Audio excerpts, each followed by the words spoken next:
Guys, I'm George Mossey. It's George Mossey Show. So before the 90 days just ended, well, 21 minutes ago it ended, and we're gonna talk about what we saw. So we know there's one more episode. This was episode 15. I'm sorry, this is really hot. I'm gonna burn myself at some point. This is episode 15, and we got one more episode to go before the finale. So we're gonna talk about this episode and. DeeDee's here. How is everyone doing tonight, by the way? Howdy. How are you? Tracy, Geek in the Kitchen. Hi, everyone. Hey, how Hey, are you doing? I'm good. How are you? I'm doing good. Okay, how are you holding up after that scene with David and Sheila, DeeDee? Oh my Lord. It's Was it traumatizing for you? Well, yeah. He's talking about his favorite position was the doggy style. and the explosion. They do this to us, right? I feel like they do this to us on purpose. I'm like, guys, we do not need to know intimate details of everybody on the show. And it's like, Angela started it, and I feel like somebody needs to stop it. Like, we don't have to know. I want to know the drama and the fighting and the craziness, but I don't need to know all of that. It's like mental pictures for me that I can't get out of my head. I thought all I could think about was DeeDee. I just can't help but think about DeeDee. Oh my Lord. So Now, question, is my phone or messed up because I cannot see Kara? I can see you, but I can't see Kara. it must be your phone because I can see Kara. Can everybody, okay, everybody else, can you see Kara? Is my stuff messing up again? I swear. Y'all, 99% of the time, it's me. We can see you though. Which is really weird. Yeah, I can see Can't you. see. I can hear her, but I cannot see her. Okay, so Macia says that she can see Kara. So are we okay continuing this way? Yeah, we're fine. Okay. We're fine. Okay. As long as I can hear her, we're good. Okay. I don't know. See, Instagram. Y'all, I'm telling you, 99% of the time, it's my fault. I'm telling y'all. No, I think it's Instagram. I don't think it's you. Hey, Jamie, you're my favorite, Jamie, by the Hi, way. Jamie. Hi, Jamie. I love that. Mandar un mensaje, Jamie. Léalo.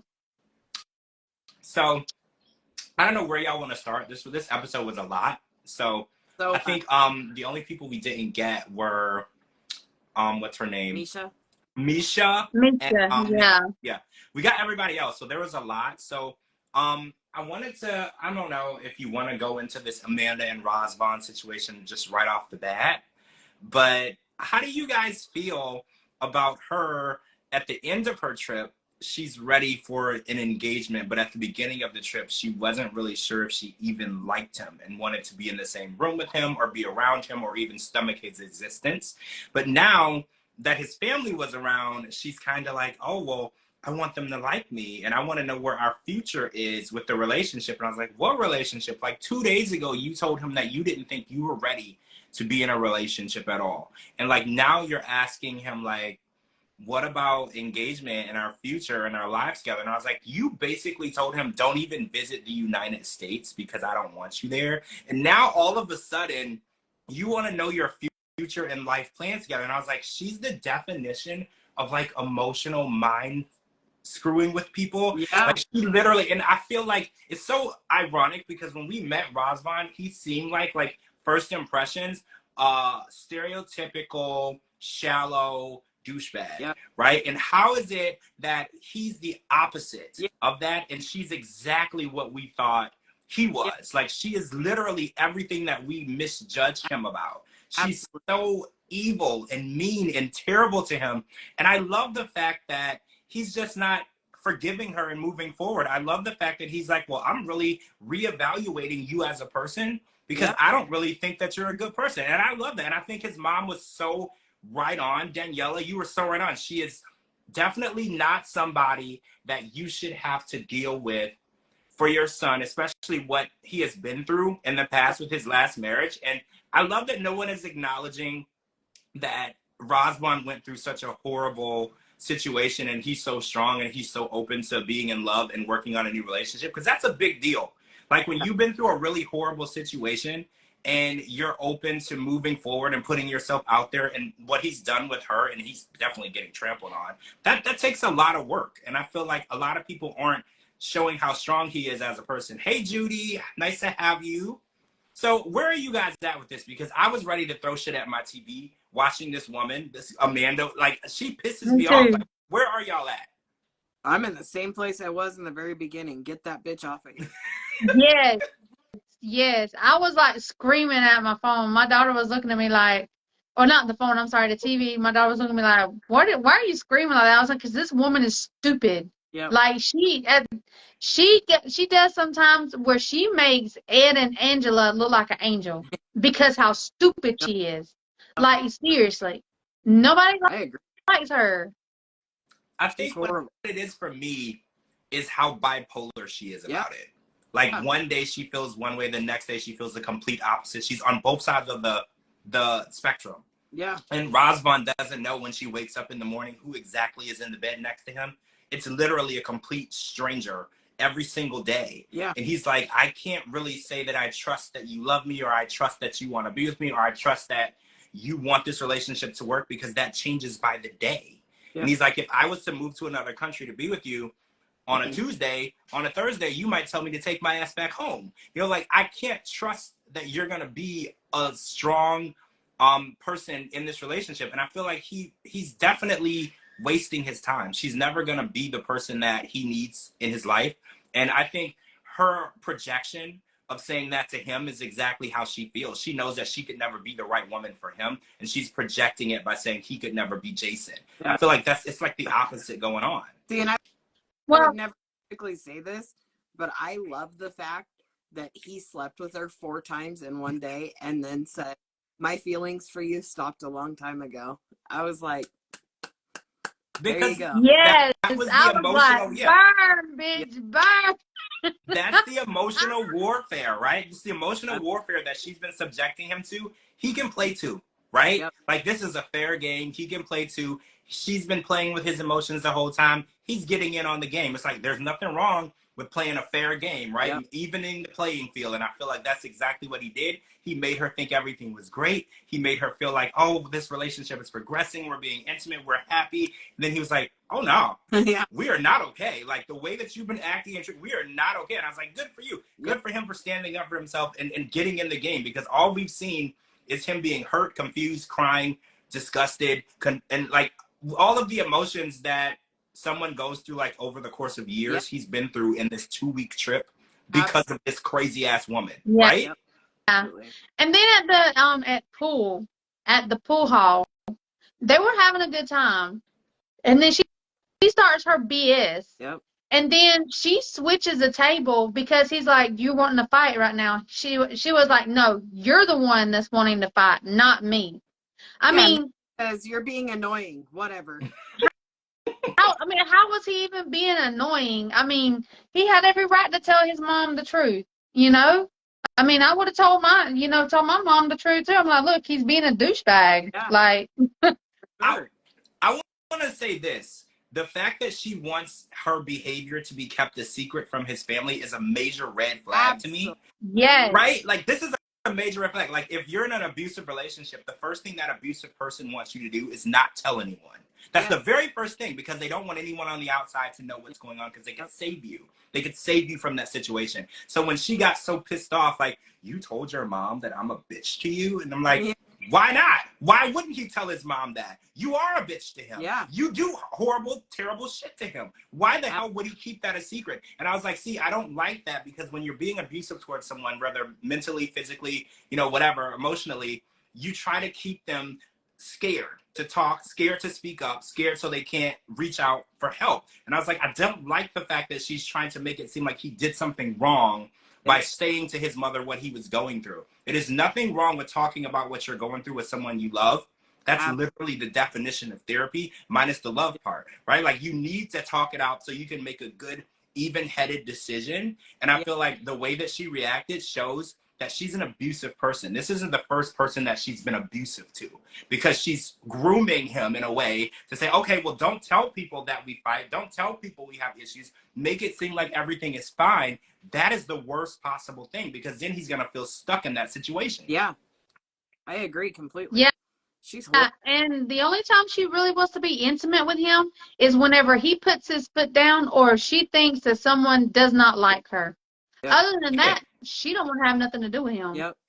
Yeah, and when she thinks that his family might not like her, that's when she's like all in. She's like, I love him. He's a good person. I'm drawn to him. I would like to spend my life with him. She's like, my kids love him. And I was like, girl, last week you told him that you don't want the kids anywhere around him or even knowing about him. Now they love him? Yeah. Make up your mind. Either you want your kids and him to be in life together, you want him in their life, or you don't. She tells him, like, well, I don't think my kids are ready for you to be in their life. She sits there and looks his mom in the face and says, oh, my kids love him and I love seeing him interact with my kids. Lies. I mean, well, honestly, I don't know what's lies and what's not with her anymore. I used to say lies. Maybe that is the truth. And then the other part's a lie. I can't keep up with her. Lies. All of it is lies. She's so full of shit. It's just, she's so full of shit. You can't get any more full of shit than she is. She's well, like I said, at this point, we all hate Ed and Angela. I mean, just about the whole world does. Yeah. But at this point, she is making them look like an angel. She is making them look like they are like really good human beings when we know they're not. I say put her on the last resort with Angela and call it a day. Lock her in a room with Angela and Ed and just see what happens, right? Just turn the camera on, hit record, and just see what happens. I would love to see it because she thinks that she's tough. Put her in a room full of really tough and emotionally harsh people and let her see what that's really like. Put her in a room with me and DeeDee. Just please put her in a room with me and Kara. Please. Please. George, you're going to have to take all your credit cards. Oh my gosh. See, y'all got to stay out of trouble. I can't be affording to bail y'all out. Okay, so Violet and Riley, right? So in my opinion, these two are the poster children for going your separate ways. They've not seen eye to eye since the beginning. They fought the entire trip. And one thing, hey, Pricks. So one thing I found interesting was Violet has had family obligations most of the trip, and she hasn't really made time for Riley. And that was questionable because that was the whole point of the private investigator. He wanted to know what's going on with her, and I'm still wondering the same thing. What are these family engagements that someone flew halfway across the world that you can't get out of? What's so important that you can't say, hey, I can't do whatever this is because someone flew halfway across the whole damn planet to see me? It would be rude for me to say, you know, go do something else while I do that. But she's never explained anything. And yet here we are. They are still trying to work things out. They're still trying to make something out of nothing, I guess is the best way to explain it. Like, what do you feel? No. Riley is still trying to make things work. Violet's trying to figure out what to tell her fucking husband. Yeah. Exactly. And then she told him not to tell her the L word. Yep. I mean, she shot him down real fast. But did y'all see the preview? Yep. Can I please? Okay, when, where, and what time were they intimate? She's pregnant, and is Riley? Right. I'm wondering the same thing. I'm very confused. When, where? Did we miss something? Because I never seen them. They didn't get along long enough to do anything. That is, I'm sticking to that. I guarantee you, any 20 minutes time span where they were together, it ended in a fight. So if she's trying to say that at some point she got pregnant by him, I don't buy it. Nope. I just don't. And to be honest with you, what do you think about her saying she's pregnant in general? Do you think that this is a way to get him to send money? Like, what are your thoughts? I just want to just jump in. There's just no way. There's just no not way. by him. Yeah. You when? Where? Walking by somebody. That doesn't happen. They didn't stay in the same hotel room, right? She stayed at her house. He stayed in a hotel, right? So yeah, when I to her house, he only went to her mom's house like one time. Yep. I can't. When I saw the previews, I just was like, well, that's a lie. And the first thing that came in my mind was like, well, I was watching Maury and he opened the lie detector test and he's like, well, the lie detector determined that was a lie. So I was like, there's no chance that she's pregnant by him. And I was like, even if she was, what are the odds that even if they possibly had sex one time, right, that she got pregnant that one time? What are the odds? But in my mind, I was like, well, maybe she's going to say, oh, I'm pregnant. Send me a whole bunch of money. And then maybe something happens and she's not pregnant anymore. Like, if that was where my mind went, because I don't think she. I don't know. That left me. I was like, oh, wait a minute, what? Yeah. When? Where? Because the whole time we seen him, he went to her mom's house one time, and then the other time she's walking around with him, taking him, showing him where all this other stuff was. And tonight was the first time we even seen her go to his room, and then she acted like she didn't want to be there. Yeah, and her forehead. That is not how you get pregnant, Violet. That is not how it happens. I am David so lost. Can teach you I am. how to get pregnant. I don't know.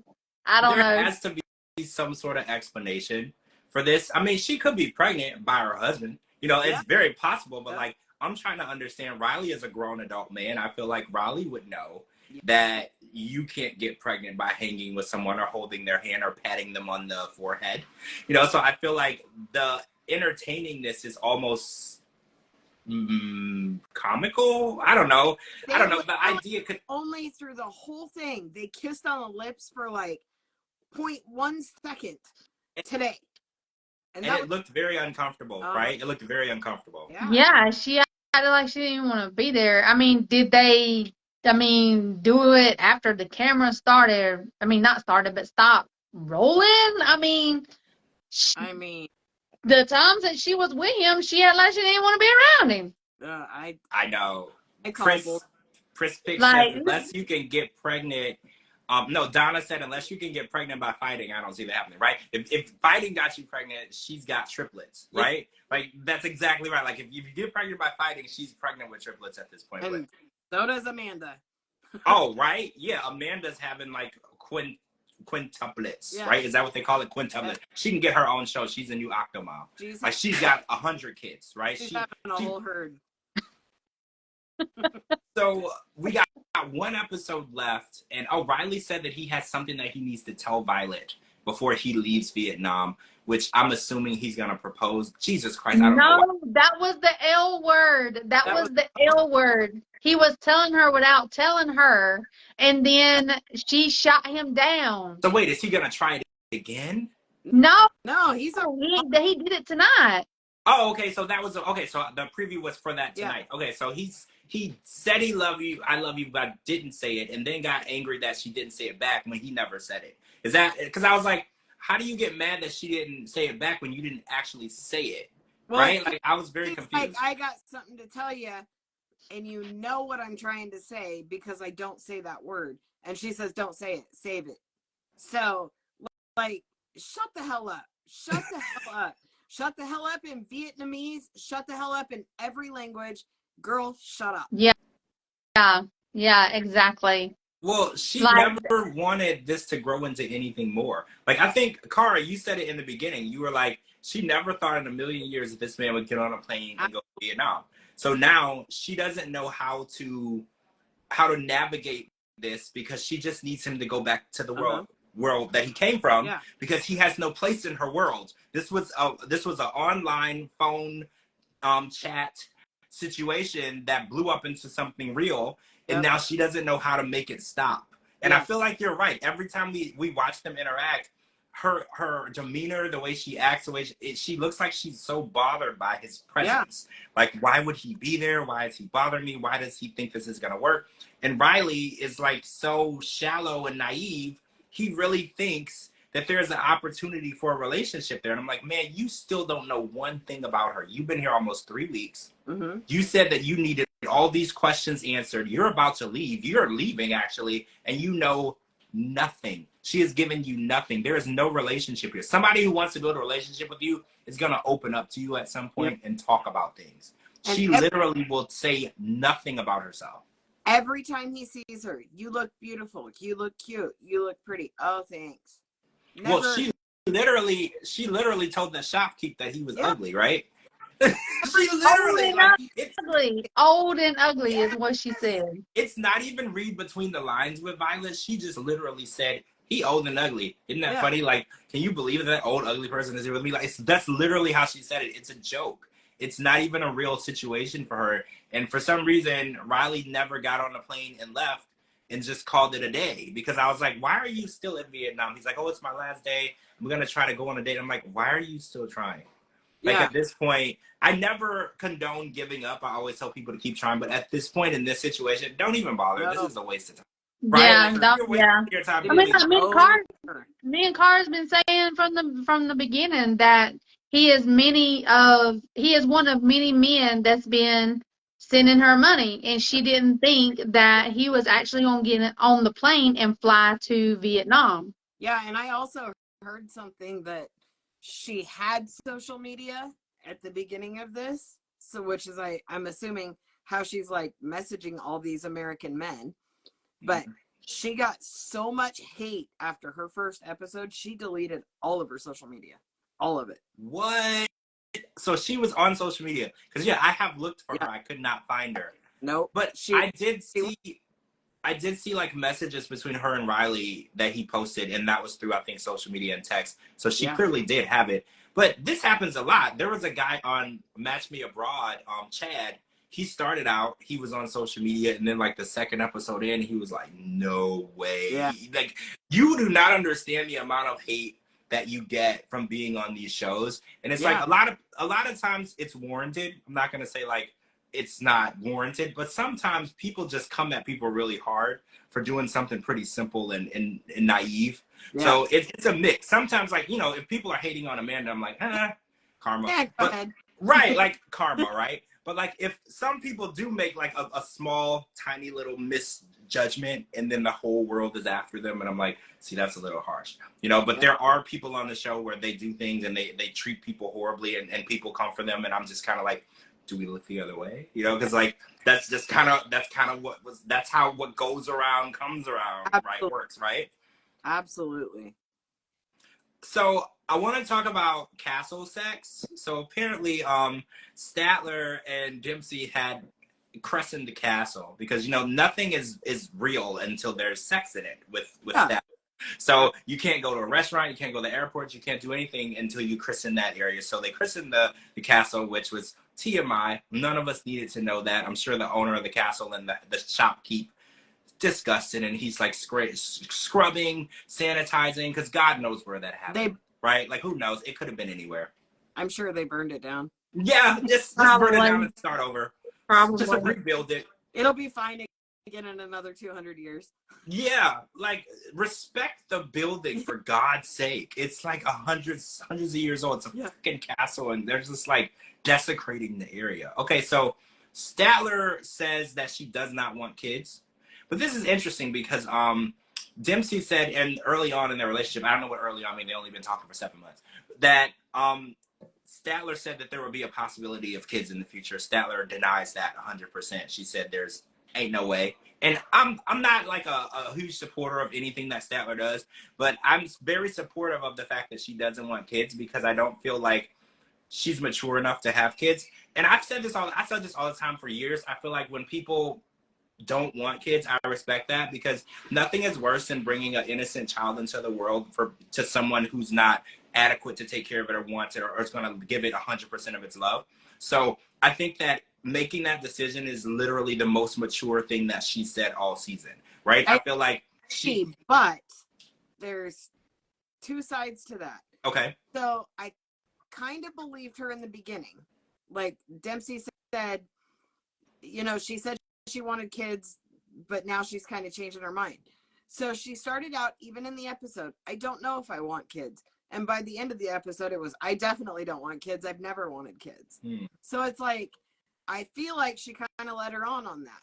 But also, she said she's got because she's an adoptee. So that's not how it works, she says. And she's got all this remorse. Well, that might be her story, but that's not the story for all adoptees. I know a lot of people, including family, that are adopted that don't feel that way. Absolutely. That think adoption is the most beautiful thing. So for her to just put that out there, and Dempsey didn't say they had to adopt. She said she would, but she didn't say they had to. So I feel like Statler's blown it out of proportion, but I don't know on that. I have mixed opinions. Statler keeps throwing the trauma version to Dempsey. Like everything Dempsey wants to do or try to plan or whatever, she keeps saying, "Oh well, I'm traumatized by this," or "Oh, I'm traumatized by that." Well, take your traumatized ass back home then. Yeah. I mean, just saying. Yeah. Well, and then she makes the comment, "Was hoping I would be enough, but I guess I'm not." Stop playing that card. You're an adult woman now. You're freaking grown up. Shut your mouth. Stop that shit. That's ridiculous. For real. I mean, I don't know what it's like to be an adoptee, but I do know that my mom growing up had a best friend, and she was adopted, and she adopted 3 children, and nothing but love in that whole family. Like, and she would foster kids. Like, whenever we'd see her, there'd be an extra kid. I'm like, who's that? And they're like, oh, this is a foster kid. They're having trouble at home. They're staying with me. Like, she was just an open heart to everyone. Like, anyone that needed anything, she was just this huge open heart. And it was because she was an adoptee. It was because she had went through that and she understood it. So yeah, I agree with you. It could be her story and how she feels, but it does not, there's no blanketed balloon way that all adoptees feel that way. Because I've learned when I meet adoptees, they're the most loving, caring, understanding, literally will do anything for you. Like literally the best type of friend that you could have, because they value that friendship and those relationships more because they've been through that trauma. My biological sister was adopted out. My mom was forced to adopt her out. Wow. Long story, personal story, but my sister is the most wonderful human being. She holds no grudges. She's so grateful for the family that she was raised in. And I have legally adopted 2 children over the course of raising my kids. So I have very different views on adoption. I think it's a wonderful thing. I wasn't adopted, but my sister was. And so I have different views on it. So I'm not saying Statler's views or feelings are invalid by any means. Right.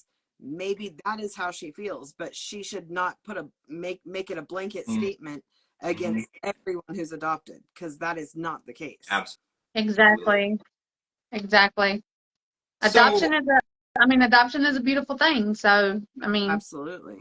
So is their relationship just not going to work because they can't agree on a child? I know we've had this conversation with Kenny and Armando before, but I feel like, someone said on Twitter tonight, they said having a child is not a compromise. It has to be a mutual decision. And I agreed with that statement, because I was like, you can't compromise a human life. Like, it has to be a mutual decision or you don't do it at all. So what do you guys feel? Do you feel like they should just throw in the towel this early on? Or do you think that, okay. I think Dempsey run like her feet are on fire. Yeah. I think, especially by the previews for next week, I think Dempsey's done. Yeah. Because Statler sat there and said that if she wanted a child, then that was not going to work with them. It wouldn't work between them. Yeah. So Statler just said, pretty much told her, well, you choose me or you choose a child. Yeah. What she pretty much said. But see, I felt like Dempsey was speaking hypothetically, because she was like, I feel like I would want a child in the future. She didn't say when or when that would be, because who's to say that they even make it that far? Like, in my opinion, I feel like if they do make it into a relationship, it's not going to be like a longevity type situation. Yeah. I feel like it doesn't necessarily. Like it's going to end in an eviction notice and a restraining order. That was, oh my gosh, I said on Twitter earlier, I was like, isn't it great that they figured this out before Statler moved all her shit into Dempsey's house, right? Yeah. Like, now that they know that they're not compatible, there's no eviction needed. They don't have to call any sheriff. They don't have to, like, they didn't even get them. I was like, this is perfect. Now she can just say, girl, get the hell out of my house. Nobody is there on like a lease. Nobody has like what do they call it, squatting rights. Yep. She can just get the hell out of her house. Yep. And they can move forward. And I feel like that's the best thing for Dempsey. Dempsey's way too good for Statler. Don't get me wrong. I think Statler is a great person in her own way. I feel like she's funny. She has a great sense of humor. I'm running out of thing to say, but she's a great person, and I think that in the right time she'll find the right person for her. And I don't think settling down is what she's ready to do right now. It might sound good, but that's not something she's ready to do. I agree. I still can't believe Dempsey took her to her house. I still would have rented an Airbnb. I mean, yeah, you know, they didn't know each other well enough. I feel like 7 months talking to someone on the internet is not like you know them. Like, look at Riley. He was talking to Violet. He didn't know her. He still don't know her. And even Violet was like, you're not coming to my house. Like, I don't know you like that. You're not coming to my house. Probably because she has a man living with her. But it was okay for him to go to her mom's house. Yeah, because he had presents. Her husband wasn't there. He had gifts. It's always okay when you're buying somebody a pair of Nikes, right? Oh my gosh. But he didn't take no presents for her from mom. No. Yeah, screwed up all the way. Oh my gosh. I don't know. Okay, so I want to talk about David and Sheila because something hit me tonight. Like, we watched David and Sheila get engaged, which we're really happy for them. And she had a conversation with John Rell. John Rell had a change of heart. He does want to come to America. He's actually a little excited about it. He's like, I think I'll enjoy it. I'll meet a bunch of new people and everything. And I was like thinking back of how we've seen them progress this season. And I was like, Sheila has definitely shown a lot of strength, right? Because she met him for the first time, literally within 24 hours, lost her mother. Then she's had these camera crew for literally the day after from that extremely devastating situation, follow her around, a camera crew. She can't have any time to herself. She's dealing with getting to know her new fiance. She's making life-changing decisions all in this short amount of time. Because I was like, if something like that happened to me, I think that I would tell the camera people to get out of my face and I would go into the corner and cry for like 3 weeks. 100%. Right? So I was just like, the fact that she was able to do this, go through this, grieve, make these life decisions, get engaged, still have a good relationship and maintain everything with her son and give him the opportunity to be a part of it. I feel like she's showcasing a lot of strength. Oh, and she's signing really well. We didn't see Amy come back. She eliminated Amy from the situation. I feel like she's done so much in this short amount of time. I just want to praise her a little bit for all that she's accomplished, because I don't think that there's any chance in hell I could have did a third of what she did in this short amount of time. This is like less than 3 weeks, guys. Also, so I saw someone, she's like shared where all people were attacking her. Literally, she'd screenshot their comment and she was sharing it. And one person came at her for not knowing sign language sooner. And she said, I've been working on it, but I speak 3 languages. And sign language is my 4th. So I am learning, and I am learning fast. I mean, just shut her down. So I was like, damn, that's good to know. That's a good thing to post because people are assholes. Yeah. People are. See, I didn't even realize that. Yeah. She never gave us that information. Nope. And I think that that's good to know, because we were so hard on her. We were like, oh, you should learn sign language. You're with a person who's deaf. I was like, I don't know sign language. It's like, it's so easy for us to sit on the couch and tell people what they should be doing. Absolutely. So I love that she's giving that information. And I feel like she is doing well, and she's taking it more seriously. And maybe it wasn't as serious until David got there. Yeah. Because let's remember, they've been talking all this time. Maybe in the back of her mind, she's like, he's never going to come see me. He's never going to come through on those promises, because, you know, saying something on the internet or on the phone is not the same thing in real life. So maybe she didn't take it as seriously until he arrived, but she's taking it very seriously now. They are communicating without phones at all. I'm so proud of her, because when he landed, they literally couldn't say 2 words to each other without a phone. And again, this is all in less than 3 weeks, people. This is what we're talking about. Amy. Amy was a really pretty girl, so she said she was jealous of her. She didn't want her around, so. I have to say, their departure was the saddest in 90-day history, in my opinion. That ripped my heart out. I was like, oh my God, dude. Don't even leave. Just turn around and go back. It's fine. It was so hard. And I think what scared me the most is when David was like, I'm really sad, but I'm more so overwhelmed, because he has so much on his plate now. He has to pay for her visa. He has to get a bigger place. He has to pay for the wedding. He has to plan all these things. And he's like, I don't know how I'm going to do this. Yeah. And it really made me feel for him because he was trying to be in the moment, but his nerves and his worry was even getting the best of him because he's like, this was only half the battle. You know, getting her to say yes to marrying me and come to America, and John Broda saying, yeah, that was only half the battle. Now he has to come back to America and make it happen. Yeah. And I just felt so much for him because he couldn't just be in the moment and be happy that that happened. He's now moving into stage 2, which is probably 5 times harder than the first stage of what he was doing. And I was just like, this story, it's so heartbreaking because when you don't date outside your country, you don't realize the personal struggle it is to maintain that. It's not just about emotional and trust. It's expensive as hell. Yeah. When you have these long distance relationships. That trip that David went on probably cost him $4,000 or $5,000. Okay, like minimally. So it's like insane to me how difficult it is to maintain and navigate this, and then still stay what's the word? Still stay strong. Yeah. And not cheat. Yeah. I was trying to say like still stay monogamous. Yeah. Because I think a lot of people, we learned this with Ella on her season, staying monogamous in a relationship is really difficult because every time she got the chance, she cheated on Johnny, right? So it's like, it takes so much strength. And I just feel like these people they're sharing their stories, and it's like, I'm watching it and from the outside, and I'm like, I don't think I could do any of this stuff.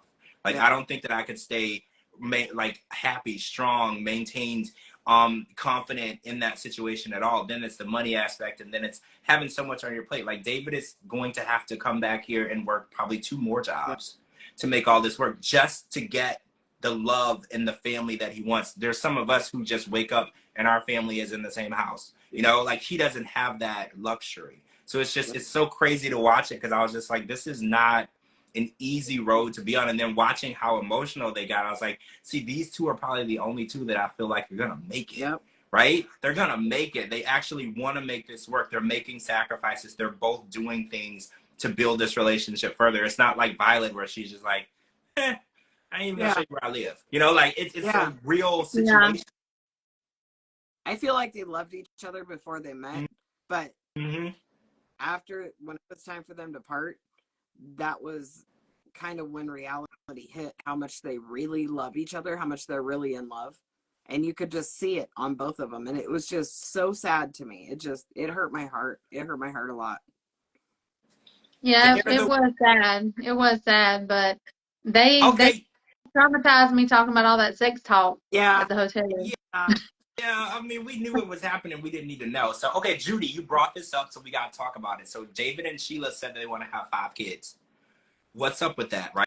That's a lot because there's John Brell. So we're talking 6 kids. What's up with that? Is that like a joke or is that serious? Oh, easy to say until you have one. David's never had a baby. So it's not so expensive. And I know he said that he's always wanted a family. He's always dreamed of having a family and being a father.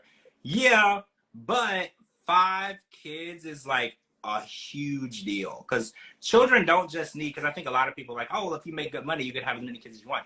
Children don't just need money. They need time. They need affection. They need love. You have to be at everything that they're doing. If they want to play 6 sports, you got to figure out a way to be at all of those games. Exactly. If they want to play 5 instruments, 100%. you have to figure out a way to be at all of these recitals. You have to be there because children don't spell love Love, or no, children don't spell love Money. They spell love as Time. Yeah. So they look at how much time you can give them. That's how much you love them. And adults, we look at it as the more money you spend on your family, that's how much you love them. Kids don't care about money. They could care less. They're born into a world where money doesn't exist until they get like what, 18, 19 years old. It's like you have to dedicate so much time. So I was like, I want to see David, you know, be a father, but I think one at a time, right? Like one at a time, and then make your decisions from there, right? Donna says 4 is too many. Somebody told me that 3 is the magic number when you're having kids. So I don't know if that's true. My mom had 3, and my sister had 3, my brother had 3. So is 3 the magic number? I have 2, and then I adopted 2. So you have 4. And DeeDee, you just have 1. No, I have 4. Oh, you have 4. Oh, okay. So yeah, I got 2 and 2. Oh, okay, yeah, okay, cool. So I mean, I feel like every family is different. I feel like the number of children you have and stuff it's very specific to your situation. And I feel like there's some people who have one child and they're the happiest family in the world. There's some people who have 10 kids and they're the happiest family in the world. It's just very specific to your situation. I want everybody to have as many as they want, but man, I can't imagine it for me. Like anything more than like 2 or 3 is just like unfathomable. I couldn't do more than 4. No way. Well, I tell you what, my 4 still break me, and they grown, so I'm still broke all the time. Right. Because they're your kids for the rest of your life. Yeah. A lot of people are like, oh, it's just until they turn 18, 19. No, they're your kids for the rest of your life. You don't get to, there's no release of financial responsibility because they're grown. Like they're always going to need you. They're always going to call you. They're always going to make a questionable mistake, and then you have to be there to help. Yeah. Like that's part of, it's kind of like taking an oath. Like when someone goes into the army or they go into law enforcement, a parent takes an oath to love, take care of, and support that child for the rest of your life. And there's no opting out. There's no honorable discharge. You're just doing that forever. 100%. Yeah, exactly. So all these, these parents is like, oh, I can't wait till my children or my child turns 18. I mean, it's not just until they turn 18. It's until the day you take your last breath. Mm-hmm. You take care of your babies. Yep. So Cleo is wondering if she can trust Christian when he goes back to Minneapolis in another country, because she learned that when he's 5 minutes down the street at the bar, she can't trust him. So she's like, I want to know that when you're in another country, that you're trustworthy. And she's like, I don't want you to change who you are, but I also want you to not behave like a single man. And I don't think that she's asking for too much. I feel like if you're in a committed relationship, no one should ever be under the impression that you're single. If any way that you're moving or acting shows or gives off the vibe that you're available, you shouldn't be moving or behaving that way because you're in a committed relationship. So Cleo, I think, is holding on to hope that Christian can be a decent human being. And I think that that ship has sailed, and it's probably like overseas at this point for us. Like it's gone, long gone. Like it's not even in the ocean. It was sailed before he even got on the plane to go over there. I'm just ready for her to move on. And it looked like in the preview when he was leaving, it might be over, which I know can be hurtful for her, but it's exactly what I want for her. Yeah. Like honestly, it's exactly what I want for her to move on and find somebody worth her time and worth her love and respect. This man doesn't respect her. And even when he says, I've done nothing this trip to make you not trust me. That was the statement. That was the statement. Lying sack of shit. You've done so that when he said that, I wanted to punch the freaking TV. I was like, you know what? If I was Cleo, I would have punched him in the face and kicked him in the freaking balls. The day he arrived, he did something wrong. Okay? He started talking to that group of girls at the table behind them when she had told him, going out in public and interacting with people that I don't know is very triggering for me and my condition. She warned him. She was very open and honest with him. And what did he do? He ignored it completely and did whatever the hell he wanted. Then she goes to school to better her life. And while she's in school, he goes to a bar and invites some random woman to her house. And I'm thinking like, her house. And I'm thinking, you can fix your mouth to say, I haven't done anything wrong on this trip to make you feel that I can't be trusted or I'm not fully involved in this relationship. I was like, everything you've done since you got here is given everybody, not just Cleo, everybody, the idea that you're not fully involved in this relationship. You're not trustworthy. I wouldn't trust him anywhere, any country, any city, any state, to be in a monogamous relationship with anybody. He's untrustworthy. With a potato. Not a potato. Not even a potato. Nope. I wouldn't trust that guy with a potato. Oh, so Judy says Christian seeks out people with vaginas. I think that that's true. I think that that's true because he doesn't ever, because, when you're out at a bar, there's men and women at the bar. Okay? Mm-hmm. Let's just be honest. There's both. I've never been to a bar where there was only men or only women. Yep. So he only seeks out certain people that he wants to talk to. He even said that he would rather that they be alone. Yep. So he can spark a conversation with them, and they're always women. Yep. And it's like, what is the deal that he needs that validation that he knows that a woman is interested in him even when he's in a relationship. What do you need that validation for? Just picture this, sitting at a bar and Christian comes up to talk to you. Like, yuck! Would you call security like right away? Would peel off my skin, and then I'd punch him in the face, and that's a wrap. Well, first of all, he wouldn't even have the opportunity to even sit by me because Christian ain't even my color. You know what I'm saying? I don't like white men. That's true. White men, no. I will, gross. Mm-mm. Well, I mean, wait, we're all inclusive here, though, right? I feel like, so none, not even like, wait, let me think of a famous white man. What about Chris Evans? Saying that she doesn't like white men. She's saying her preference is not white men. Would she date a white man? Hell to the no. Will Nope. she not the one? Yeah. They're I human. have a civilized conversation. I mean, but you try to be like, no, I'd be like, honey, you barking up the wrong tree. Nope. Mm-mm. I kind of think Cleo is allowing some of his behavior because I caught her saying a few times, like, I don't know how I landed someone of your caliber or something along the lines of, I don't know what I did to deserve a guy and you're out of my league and I hate this. Because first of all, Cleo, he's so below your league. He's like underneath your shoe. And I was like, Exactly. I don't know why you feel that you don't deserve someone. And I don't know if it's just basically, maybe she's speaking only about looks. And maybe in her opinion, she's never dated someone who looked like him. That's fine, whatever. But this guy is a piece of garbage. Yeah. And I don't like to generalize people, but normally the better looking the person is, the negative characteristics start to stack up, right? Miss Donna, you a mess. I'm sorry. He kills me. Oh, it's Donna. It's Donna. Okay. But I still cannot fathom or understand or wrap my brain around. Cleo is a really, really genuine, nice woman. Why does she keep saying that she could not, that she cannot see herself losing or even thinking about losing him? Like, what is it about this guy that All I can see is a green leprechaun hat on this guy. Like, that is I've seen that meme. And is there a meme? yes. You haven't seen it? No. I think Shabuti posted it. Yeah, I'll send it to you. Okay. There's a meme. These people are so fast. Like the second, he just looks like a freaking little leprechaun, man. He does. Especially Shabuti. Shabuti is off the chain sometimes. He would have me rolling. He is so quick to the punch. Like the episode would be still on, and he's got like 7 memes already. That's awesome. Like he is so quick. I'm like, geez, man, I need to be on your level of quick, like swiftness. Yeah. Like he is so on it. Oh my goodness.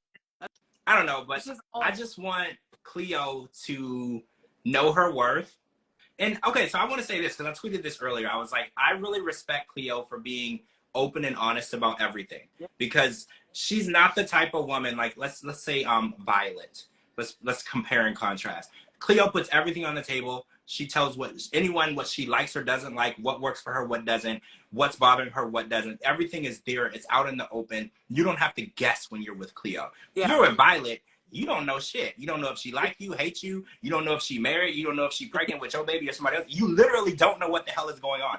So I just respect Cleo because she's just so open and honest. And she's just like, look, I don't like it when you do this. I don't like it when you do that. I would be happier if you didn't talk to random people in the bar. But she's just so transparent. Yes. That is so rare when you're dating, because it is so hard to get the truth out of people and get like their honest feelings and opinions. So I was just like, I hate that he's shitting all over her, because she is literally a catch. She is literally gonna make somebody so happy because she just says, look, don't do that. I fucking hate it. Yeah. Like, don't, like, she's just so honest. And it's like, men want that. Men need to be told, what do I need to do? What I need to buy you? What do you want me to do? And she's literally just giving all the information there for free. Yeah. Like, she's literally making the relationship successful for you. All you have to do is listen. And Christian hasn't listened to one single thing that she said since he's gotten there. He literally does the opposite of what she asked him to do. That's literally how disgusting of a boyfriend he is.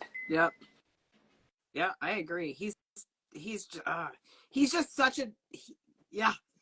He's a jerk. He's self-centered. He only thinks about himself. Yep. He don't care how anybody else thinks or feels. Yep. As long as he's happy, as long as Christian's happy, that's all that matters. Well, other people don't have feelings. I think that's how Christian works. Like, other people don't have feelings. It's just Christian. Yes. As long as Christian is happy and he's doing what he wants, other people don't exist. Yeah. And wait, don't even know if Violet is her real name. Do you remember?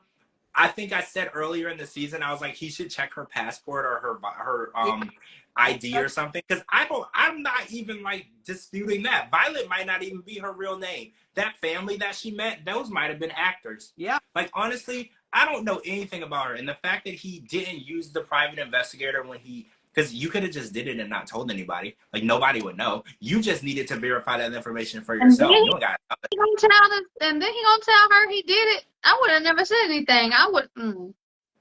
Nope. He doesn't understand how relationships work. I feel like Riley is very immature relationship-wise. Like, I feel like he's the one putting in all the work, and he thinks that he's gonna get a reward. And it's like, read the room. Yeah. Nothing that you do for this woman is ever gonna change how she's acting and how this is Violet. This is who she is. Yeah. You can't stomach her, so go back home. Yeah. Like, she's not gonna change. She's not gonna be the person that you want her to be. And I'm not even sure if she tricked him into being someone that she wasn't. Because even before we met her in the package, she was like kind of rude and nasty to him on the FaceTime. Yeah. Like this, because I was like, maybe at first she acted like she loved him, but I was like, no. She didn't. She was pretty open and honest the whole time. She was like, because he's like, I love you. And she's like, I don't really like you that much. Like, she literally said it how it was. So I was like, so why you got on the plane? I don't know. Right? Yeah. Like, I don't even know why you got on the plane. She was so transparent with you. Like, honestly, she never made it seem like anything was ever going to come from this. And here he go, getting on an airplane, flying across the world, thinking he's pursuing something with her. Yeah. It's absurd. Yeah, the old and ugly got me. I would have been like, you know what, I'm out. Right? Yeah. So. Calling me old and ugly, that's gonna be the end of our friendship. Not even just relationship. That's gonna be the end of our friendship. That's a gut punch. That's like a punch to the throat. Like when you're introducing me to somebody. Right. Somebody that you don't even know. You're just like, oh, that's just my old ugly boyfriend. Like, what? Are you serious right now? Like, what in the Anna Nicole Smith? What? Are you serious right now? So, speaking of craziness, Gino and Jasmine were back on this episode. So, last week, they fake broke up. They said it was over or whatever. And there was some really funny tweets tonight because I tweeted, I was like, oh, because Gino's like, I'm packing my stuff. I'm going home. This is over. And I was like, Jasmine got wind that Gino was packing up. So, well, I'll phrase that differently. Jasmine got wind that her financial support was leaving. Yep. So all of a sudden, she arrives at the room and she's like, oh my God, we should talk this out. We should make this work. We should get this together. Oh, and look, I found the lost ring. I'm so sorry.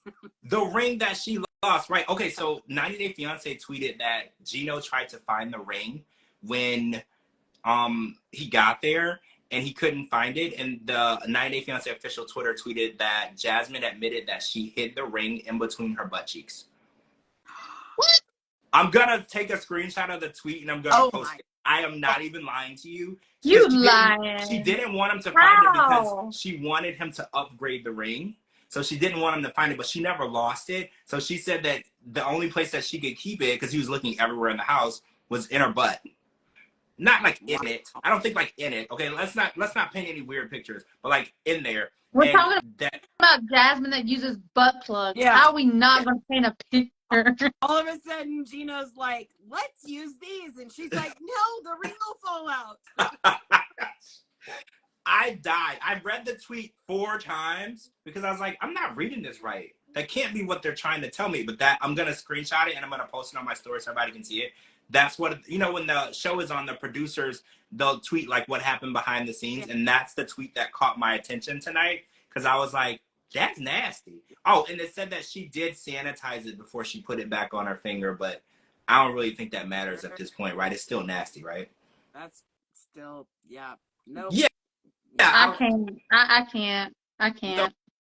So what do you think about the situation? Because Gino and Jasmine have, first of all, last week she said his family was trash. And then this week she was like, your family should be important. They're important to me. And I'm like, yeah. I don't know. Because you just said it. You just said, George, the important thing. Her green card and her money was fixing to walk out the door. Right. And we already know Dane, the only thing he wants is to bang her head up against the headboard. I mean, that's all he wants. But so he doesn't want anything. Back from vacation. So well, my first thought was when she found out he was packing up, she was probably in Dane's apartment. Because remember, she left and she didn't come back. And I was like, well, where the hell is Jasmine at? I was like, I bet you I know where she's at. Yeah. Right? I was like, I bet you I know where she's at.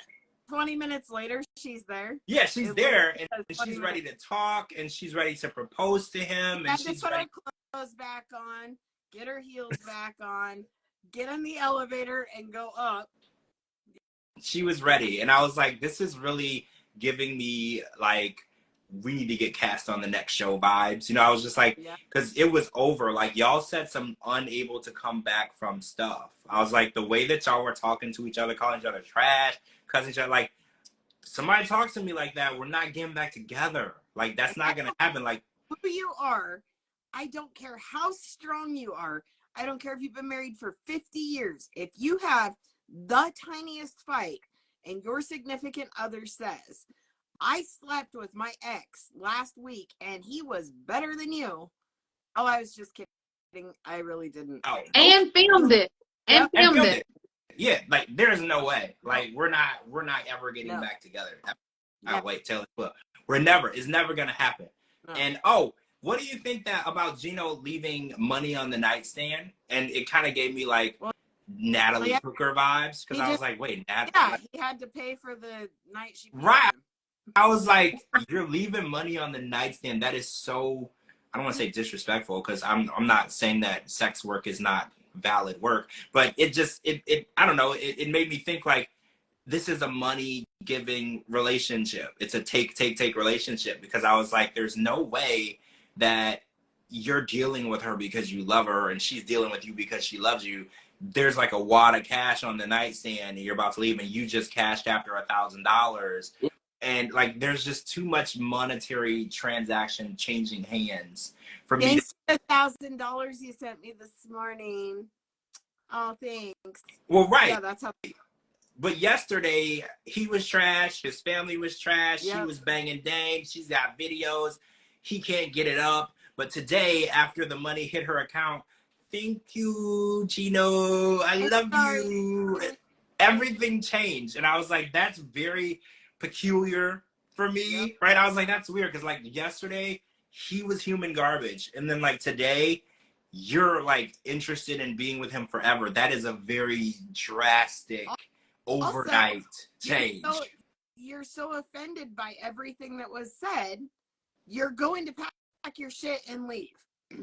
But yet before that you still sent her $1,000. They're both in the wrong. Oh yeah. They're both codependent toxicity, right? Like she can't be toxic without him being toxic, and it goes both ways. They're like a fire and gasoline. Like they only they counteract each other. Yes. Because none of this behavior would work without the codependency of the other person. Yeah. So exactly. She can't be Jasmine and use him and act crazy and call him names and say he can't get it up and say he can't satisfy without him accepting the behavior and then paying her, right? Like it's a codependent. The comment that she made too, whenever they were drinking the wine after their reconciliation, she was like, I don't want to be your sugar baby, but you can definitely be my sugar daddy. Mm-hmm. Oh, here's a tweet right here. Can y'all see this? It's backwards. No. But yeah. I'm going to screenshot it and I'm going to post it. Okay. On my story. Yeah. So, about the ring and where it was and everything. Yeah. Okay. So, after this is done, I'm going to post this on my story so everybody can see it. I didn't make it up. That would be gross to make up, right? I didn't make it up. This is literally what the producer said. And I was just kind of shocked that she went through that lengths to get another ring. I was like, that's really like deceitful. Why didn't you just say, hey, I like this ring, but now that you're doing better financially or our relationship has progressed, do you think it would be a good idea to upgrade it? You know, like that's what an honest, healthy relationship would do, right? Like you don't have to hide something in your butt and say, buy me a new one. Like that, where is the healthy relationship in that situation? Yeah. That's just disgusting. That is, ugh. And then just to listen to them kiss, it sounds like, I know. Oh gosh. I don't even know. It's disgusting. Like, it's disgusting. Ugh. And then she's talking about, do you want a massage? I'll massage your feet. Take off your socks. I'm like, ugh.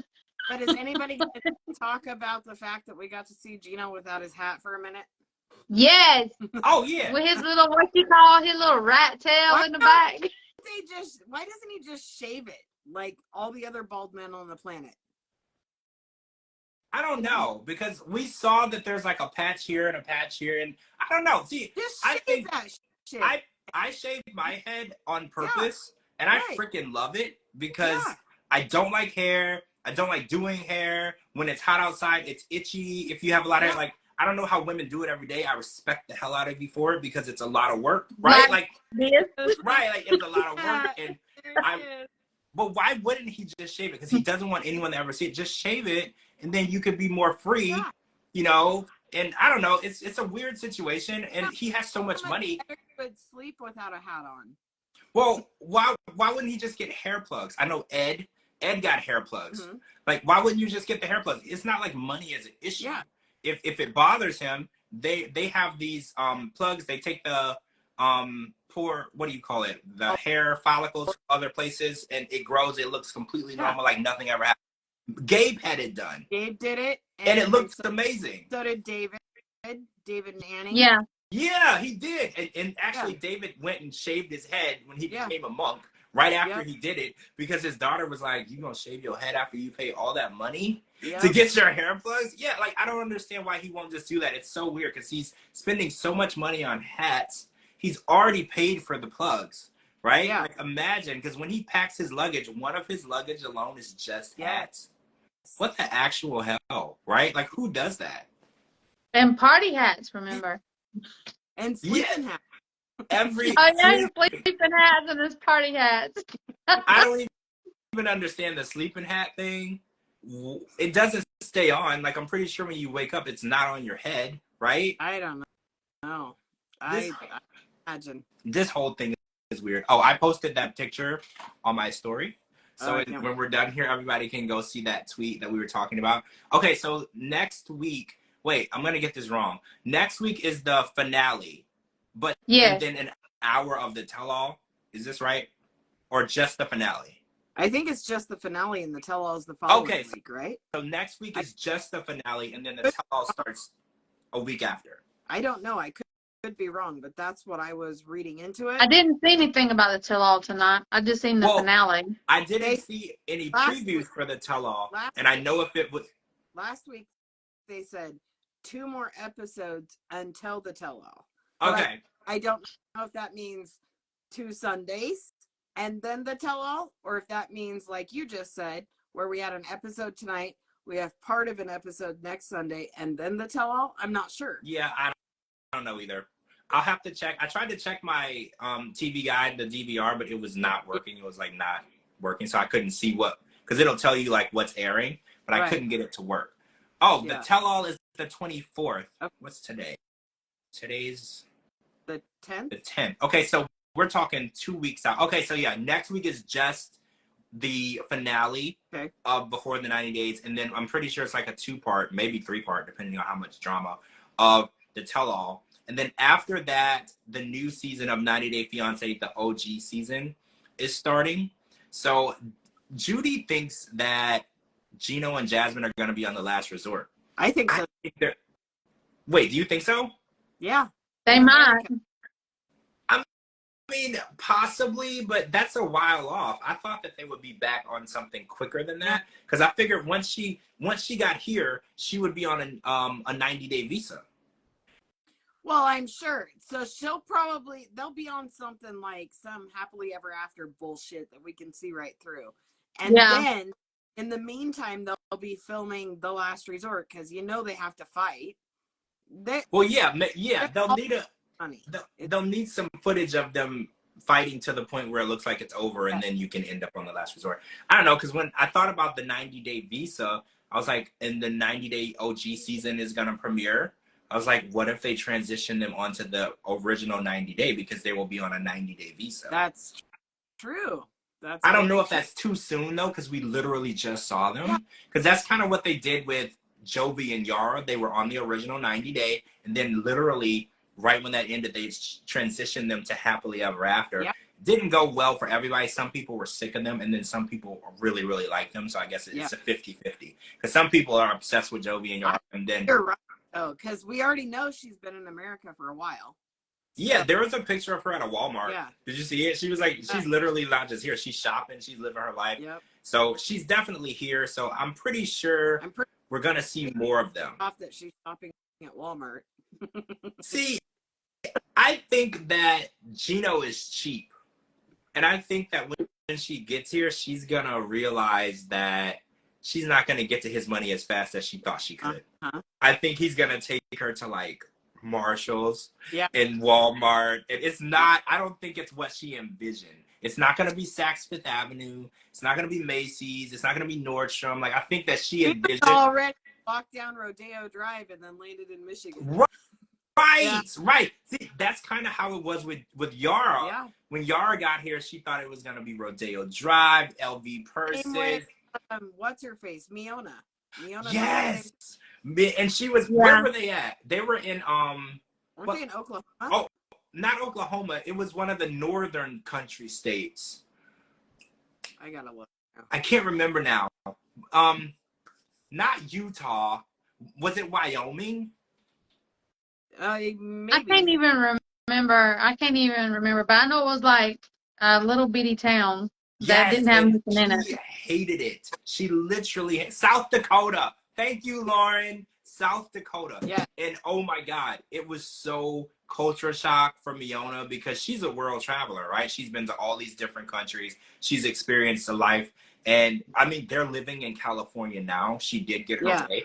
They're in Palm Springs. And I see her post. It is so more like her. Like her posts and the things that she's doing, it's so more like her. Oh, and Yara still is in Louisiana, because you remember when she moved to New Orleans and she said it smelled like pee and she hated it, and I was like, that's kind of funny because I grew up in Louisiana. New Orleans does smell like pee depending on when you go, because for Mardi Gras and all the holidays, and people get drunk and the restaurants and the bars won't let you in to go to the bathroom, so people literally just pee everywhere. So I was like, ironically and also hurtful because I'm from Louisiana for you to say that.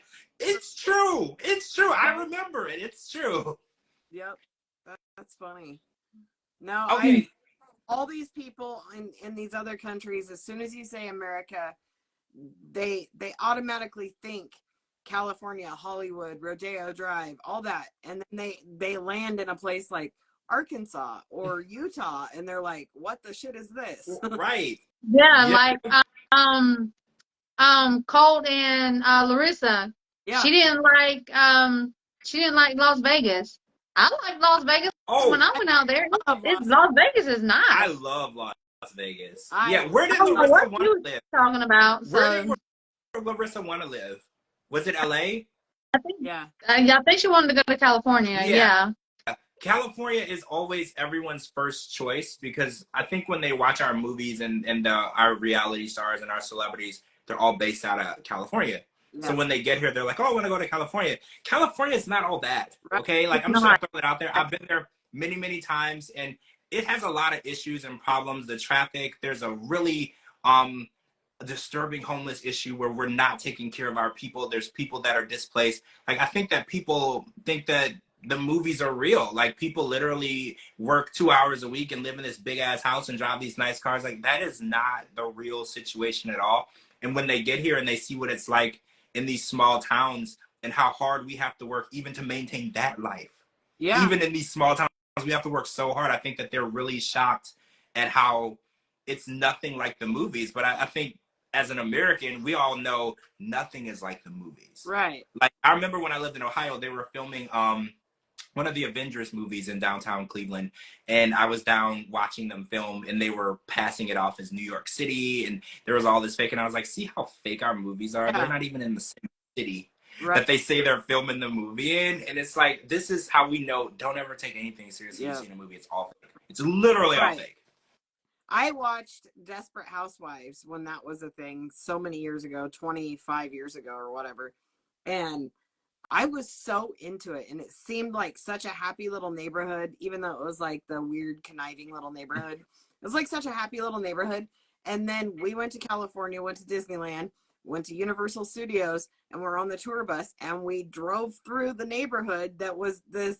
I was like, holy shit, that's just that all that is the front of a little, it's a fake house. I'm not watching the show again. Wisteria Lane, I think. Wisteria Lane, right? I remember that show. And I how funny. I went through that lot tour too. And we saw Wisteria Lane, and it was crazy to me because crash right there. I was like, holy shit, it's so crazy. I came home and rewatched the shows just so I could see if I could tell that it was just the front of a house. No, you can't. I tried it too.